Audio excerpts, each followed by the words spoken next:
No way. No way. No way. That doesn't even make sense. Couldn't disagree anymore.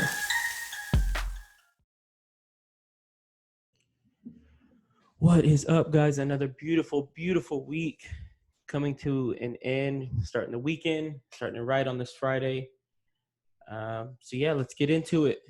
First and foremost, about a week ago, I was taking a nap and I woke up to a plethora of text messages and a plethora of notifications that the Cowboys have signed Andy Dalton. And I got a bunch of texts saying, well, what's this about? What the hell? They trying to replace Dak with Andy Dalton. What the hell? But luckily, because I was asleep and I didn't get the initial reaction, I actually got the secondary reaction of everybody overreacting almost. And I got the let's calm down. This doesn't has anything to do with Dak's contract. This is purely about just upgrading the backup position. And once I was able to understand that, I like the move. I do like it. I still like it. I like it more today than when I first heard it. Um, Having a bad backup isn't a problem. That's not where you're gonna go wrong. You know, um, it doesn't seem like McCarthy doesn't like Dak. Now, this isn't the case with the Bears. The Bears went out and got Nick Foles because I don't think Matt Nagy likes Trubisky. I don't think he thinks Trubisky's the guy. Kevin Stefanski didn't draft Baker Mayfield. He likes Case Keenum. Derek Carr and John Gruden. John Gruden didn't draft Derek Carr. I'm sorry. And so he's got Marcus Mariota as his backup. This is equivalent to the Eagles going out and getting Jalen Hurts. They're not replacing Jalen Hurts with Carson Wentz. They're just upgrading the backup position. I mean, Nick Foles went out and won a Super Bowl for the Eagles as the backup quarterback. Like, having a bad backup quarterback isn't awful. You never want to know who the backup quarterback is. That's never what you want. But go look at the Saints. They went out and got Jameis Winston. Drew Brees has gotten hurt before, hence Teddy Bridgewater getting his big contract this year because he went in and played for Drew Brees. Like, it's not a bad move. Now, if this move was a Raiders, Browns, Bears move, then I would be worried. But it doesn't seem like that's the case. It doesn't seem like this is the case of they're trying to replace Dak. They're just trying to upgrade the backup quarterback position. They let go of Cooper Rush this week. And Andy Dalton is from here. Andy Dalton's from the Dallas-Fort Worth area. He played at TCU. Not sure where he went to high school, but he's from the area. He has a house in the area. He even said, with the whole pandemic going on, it was a lot easier. He already has a house here. It's just easier for him to come home and come play for the Cowboys. And he understands his role. He understands what he's coming in to do. He's kind of setting up the second half of his career, and I like it. I truly like it. What you want to think about Andy Dalton or not, the dude went to like 4 or 5 playoff appearances, back to back to back. Now, he didn't win any of them. I'm not saying he's a world beater, but I'm just saying he's not the worst quarterback in the league. He's not Blake Bortles, if that's what you're asking. Andy Dalton can still start in this league for a lot of teams, and now he's going to go back up a good team. There's nothing wrong with that. I think it's maybe something that Cam should look into is going and mentoring a young quarterback and being a backup and kind of waiting your turn. Two different personalities there, though. Two different talents as well. Two different talents. Cam Newton's way more talented than Andy Dalton, but at the same time, Andy Dalton seems like a little bit more mature quarterback, a little bit more grown up. It is what it is in that situation. But I like the move, and I think it's going to help with Dak's growth. I think it'll help with that team, having a veteran backup, somebody that's not going to stir up noise and cause a lot of chaos coming into that locker room, because that's not what the Cowboys need. But I definitely like the move. Just like I like the move of Jalen Hurts going to the Eagles. Like I said, I think Jalen Hurts is going to play some downs this year. Now, Is Dak have an injury problem? No, but that doesn't mean he can't get injured. Des Bryant went 5 years without an injury and then had a high ankle sprain in week 2. It's injuries happen. You go a long time without injuries. You kind of do for one. Now he had that one bad shoulder injury, and that's kind of what this move was about. In that he had a shoulder injury, and it was bad. It was pretty bad, but he said I can still go, so they're gonna let him go. And I said this when they lost the game, and I said this during the game. If your shoulder's banged up, but you say you can go, then we need you to play at a high level. There is no excuse of, oh, he was injured or this, that, and the other. You said you could play, so I need you to play. If not, don't tell me that. Don't tell me you can play and then you're not able to play. But if he wasn't able to play, the level of play we had at that backup quarterback position was not even feasible. And the Joneses and McLeod knew that we gotta upgrade this position. Um, kind of like the same thing with the Eagles, and it's a very fluid situation of what's going to happen this season, and with this whole pandemic and this virus going around, what happens if Dak gets Corona? Then we're really screwed. Well, you're not so screwed with Andy Dalton, and you're paying him $3 million. You're paying him $4 million in incentives if he actually does get to play. But it's not like you're paying him whole lot of money because you're paying him for a backup role. And I've seen people, they make the jokes, the Dak's taking or Andy's taking Dak's job, but that's never the case. This was never their backup plan to move off of Dak. Not from what I'm hearing, not from what I've heard, and not from what I've read.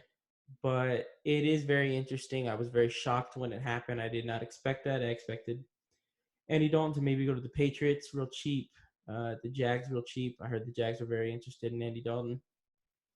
But I mean, it is what it is. I think, like I've said this all offseason, it's a two-headed race in the NFC East. You just got to win your division. Anything can happen in the playoffs. It's a two-headed race in your division.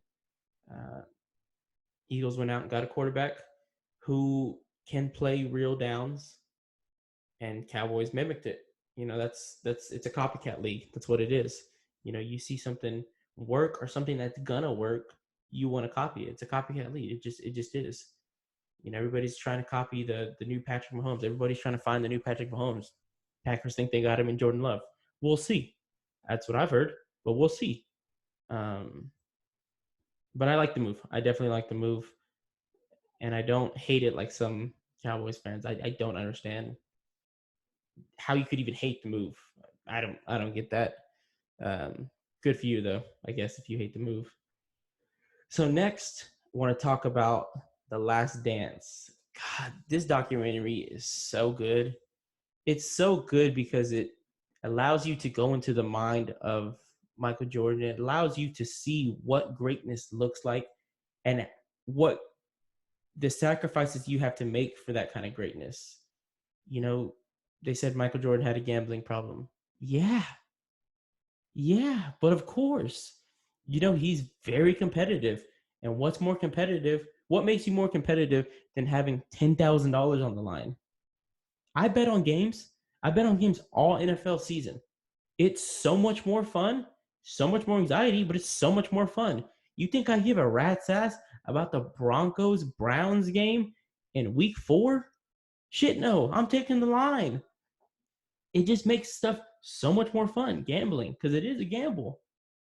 And I do it. I just don't do it to the magnitude that Michael Jordan does it. Because it gives you that extra incentive to get it right or to do it right. Or he's betting on his golf game, gives you that extra incentive to make the putt. Make the putt with one less stroke. One stroke can lose you 10,000, it could win you 10,000. And I thought it was so funny when Michael Jordan said, "I don't have a gambling problem." Well, you do, Bubba. You do have a gambling problem. You just don't have a money problem. You 100% have a gambling problem. I have a gambling problem. But he just doesn't have a money problem. I have a gambling problem in the sense that I like to gamble. You can call that a problem. You can not call that a problem, but it's fun. It's 100% fun. what I do is I take the money and I put it into the account and I just bet with it. And I bet with it and I bet with it. I bet about 4 games. I keep that money circulated. I probably don't even make the money back at the end of the season. I think last year I was down 100. It wasn't, but it was the fun of playing the whole time and trying to get games right and trying to guess games and taking games, sleeper games, and it's fun. But I didn't have a rent problem. I could still make rent. I could still pay my bills. It wasn't to that extent, but it was fun. I really enjoyed it. Same thing with Michael Jordan. Michael Jordan enjoyed gambling. He had a gambling problem, just didn't have a money problem.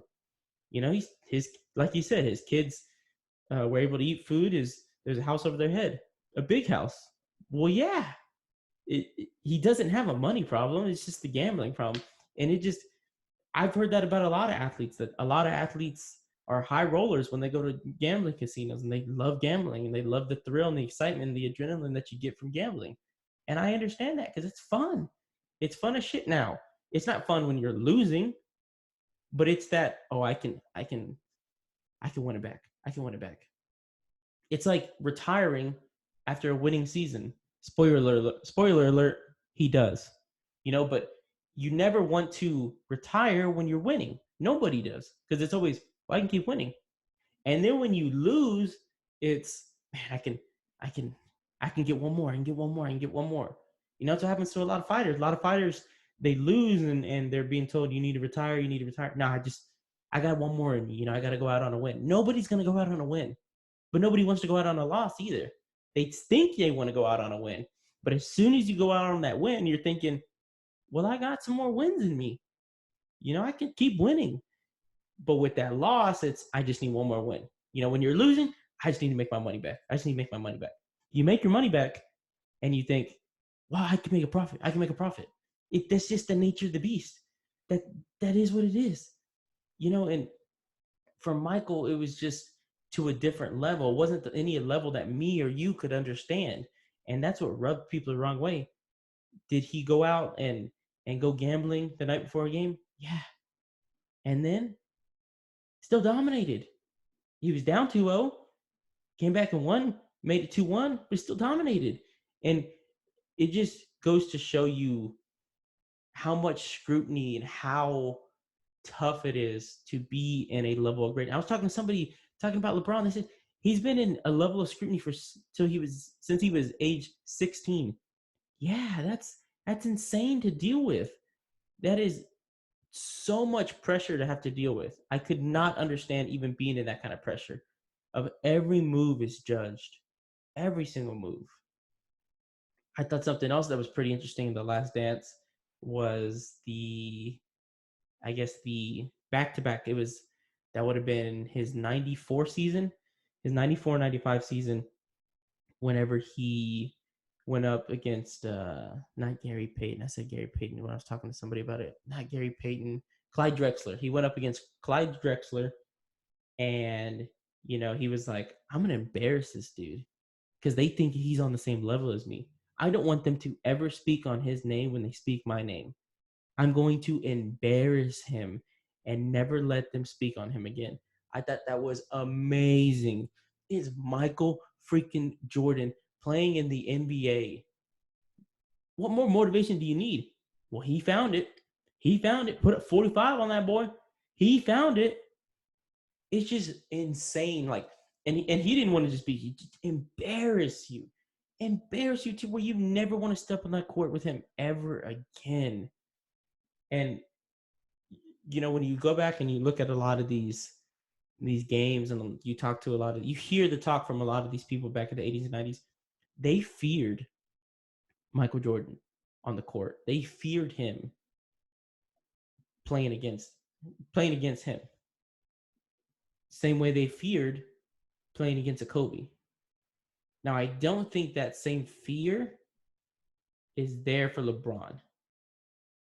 You knew you were going to play LeBron, and I think it's because he won't embarrass you. And that's to know a testament of him. He's just going to get his 25, 7, and 7. That's an amazing stat line. He's just going to get his 25, 7, and 7. If you pissed off Michael or Kobe, they're going to embarrass you. They're going to find a way to demoralize you on the court. They're going to put you to that into that level to where you never want to play them again. And you're going to tell this story for the rest of the time. Yeah, I remember when I pissed them off. I remember. Not very smart. I heard an interview with Penny Hardaway talking about he's playing them in preseason and he's giving them the business. I think it's Penny's first preseason, and he's just letting him have it, and he's in his ear. And Michael says, "Okay." Came back in the second half, put up 30. Easy. In the preseason, didn't even have to play the second half. He said, "No, I'm gonna play because I'm gonna let him know in the preseason not to do that shit. And you don't do that because I'm here. You show your respect to me." It's just a different level of competitiveness, of drive, and it just takes you to a dark, dark place in order to be that great. And I give so much props to LeBron to be so great and not have to be that way.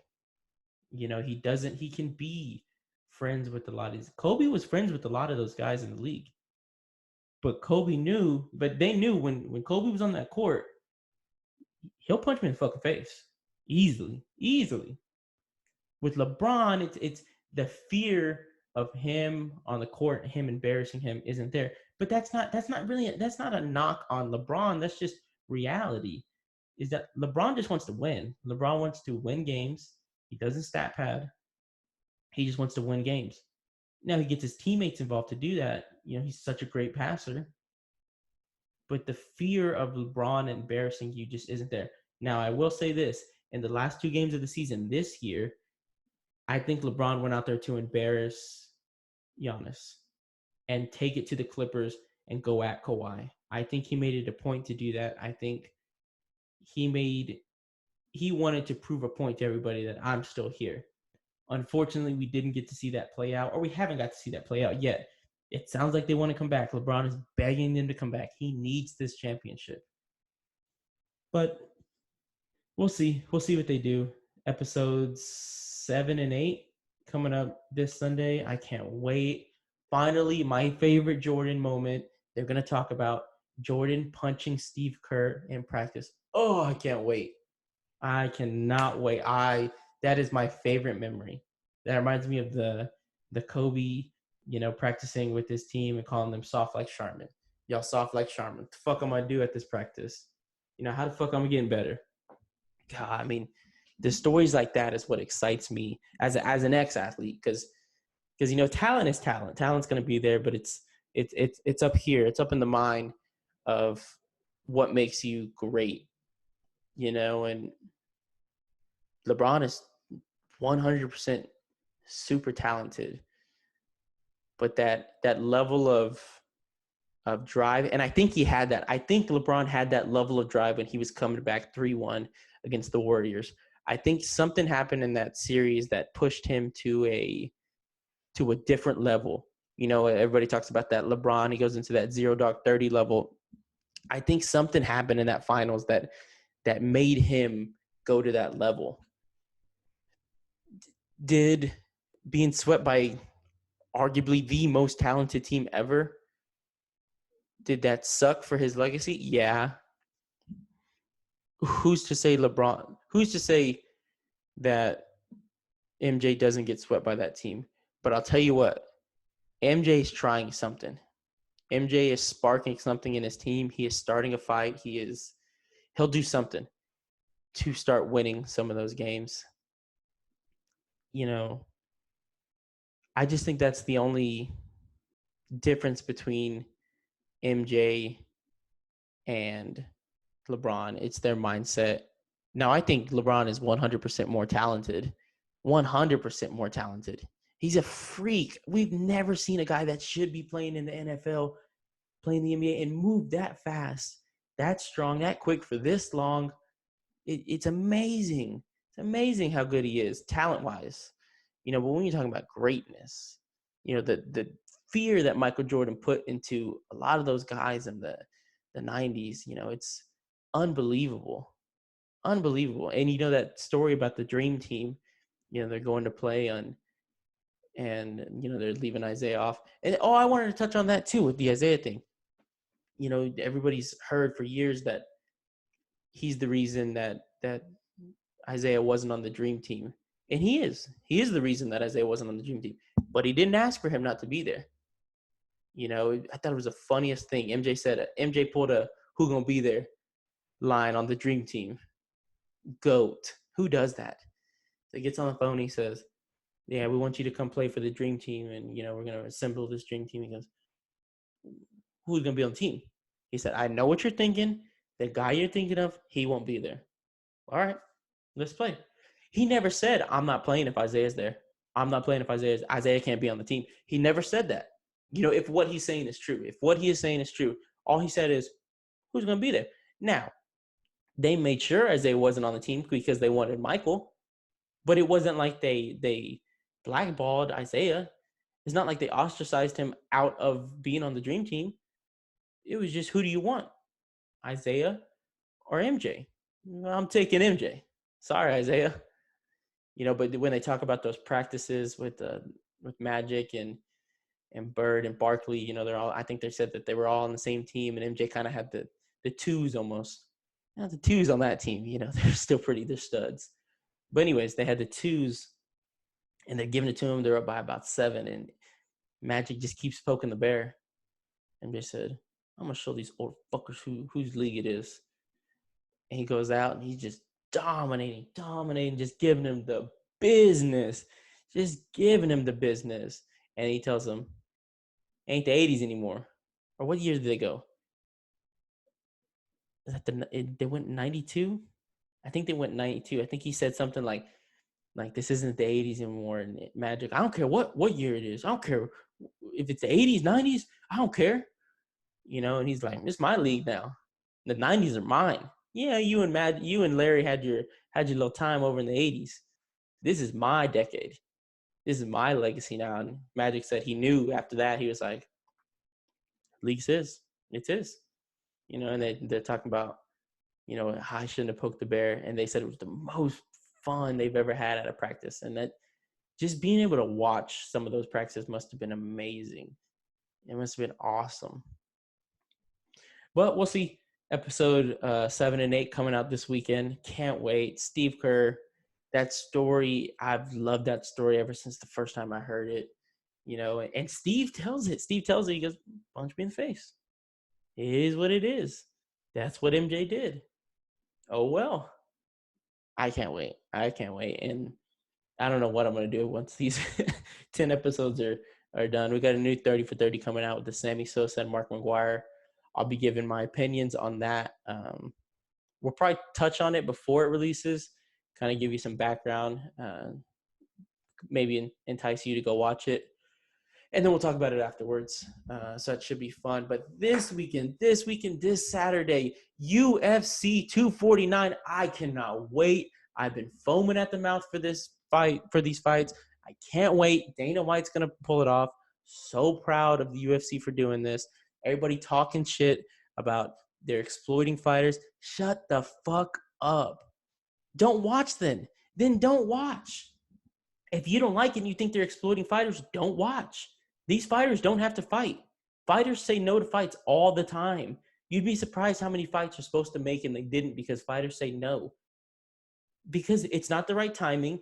It's not the right payday. They got an injury. They don't have to fight at all. Amanda Nunes isn't fighting because she's got a lagging either leg or back injury, and she's had some problems with the coronavirus killing 2 of her family members. She doesn't have to fight. None of these people have to fight. They want to fight. They are getting paid to fight. They want to go to work.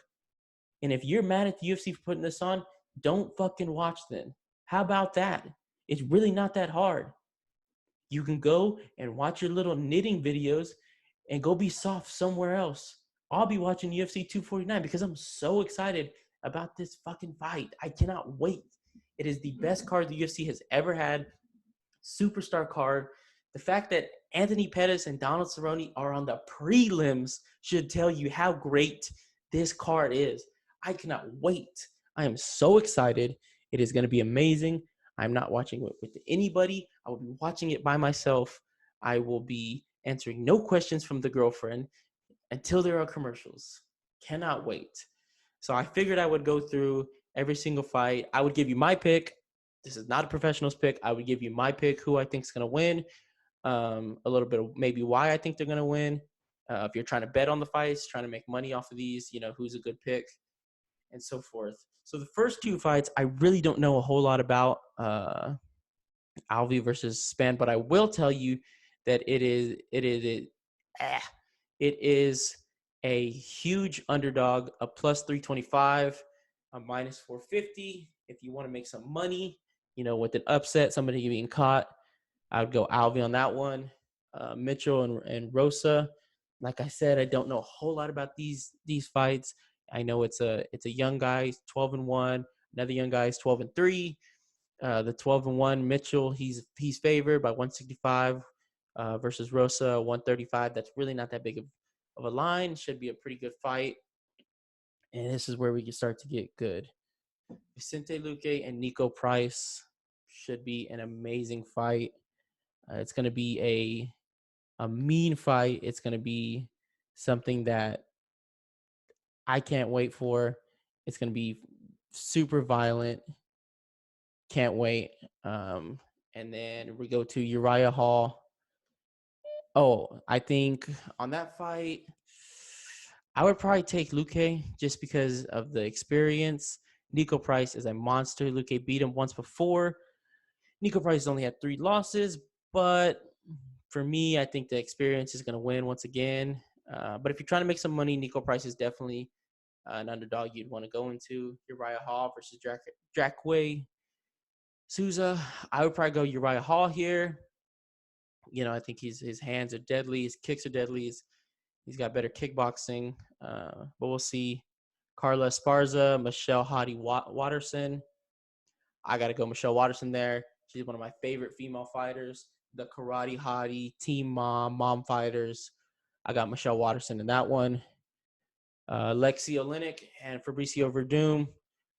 Probably going Verdum on this one. He's coming off a 2-year suspension for the EPO, but he got that weird suspension to where he actually snitched on fighters and was able to get let off. He got less time. So I don't think it was a whole 2 years. But I would take Verdum in this all around. He's a legendary Hall of Famer in the heavyweight division. And then we start to get to the end of the prelims. Anthony Pettis, Donald Cerrone. I'm going with my boy, Anthony Pettis, all day, every day. And now I get Cowboys coming off that big loss to Conor McGregor. And that's something.